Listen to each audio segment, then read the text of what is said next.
Hello, it's Jim Hutchins for the Jerusalem Connection Truth Report for this week.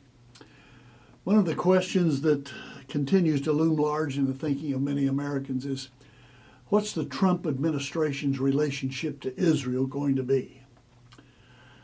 And I think we have only to take a look at the statements that President-elect Trump has made himself, his advisors, his vice presidential candidate. For example, Jason Greenblatt, who has been an advisor for President-elect Trump for 20 years, especially with regard to Middle Eastern affairs, says this. He says, Trump does not believe Israeli settlements in Judea and Samaria are an obstacle to peace. Now, the Obama administration has held this up as the major factor that prohibits a Palestinian-Israeli peace agreement. That's just not the case. There is no peace in Israel between the Palestinians and Israel because the Palestinians don't want it. They don't want it. They want a one-state solution, Palestinian state, that totally replaces the state of Israel, the modern state of Israel. President-elect Trump has said that he is going to move the American embassy from Tel Aviv to Jerusalem. He's committed himself to that. There's a law, 1995 law, that calls for that, but presidents ever since that was enacted have waived that. President Obama just waived it last week. President Trump said he will institute the law.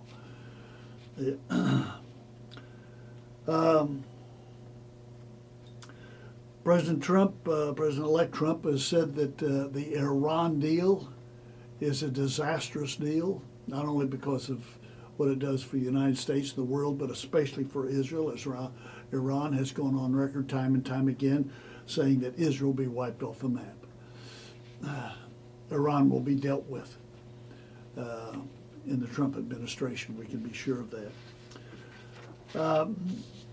President-elect Trump has said the UN is not a friend of democracy, it's not a friend of freedom, it's not a friend even of the United States, and it's surely not a friend to Israel. All the resolutions that have been made inordinately come against Israel.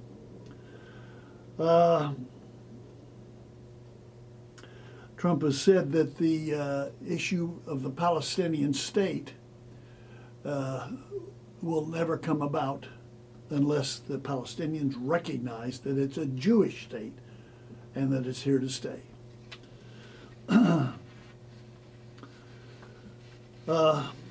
Trump has said this. He says, I love and respect Israel and its citizens. I look forward to strengthening the unbreakable bond between our two great peoples. I know well that Israel is the only democracy in the Middle East, and that it's the only one that defends human rights, and that it is a ray of hope for many people. That's President-elect Trump's statement regarding that.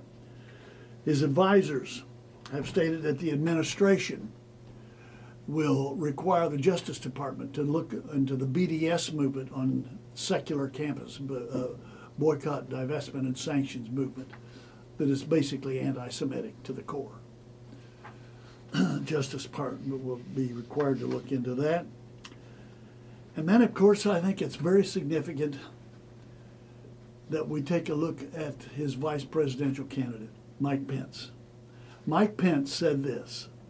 He said, let me say emphatically, like the overwhelming majority of my constituents in Indiana, the Hoosiers, my Christian faith compels me. My Christian faith compels me to cherish the state of Israel. Our Vice President-elect, Mike Pence. My Christian faith compels me to cherish the state of Israel. Gary Bauer has said, America's millions of Christian Zionists look forward to the working with the new administration and Congress who strengthen the U.S. to Israel alliance and to defend Judeo-Christian civilization.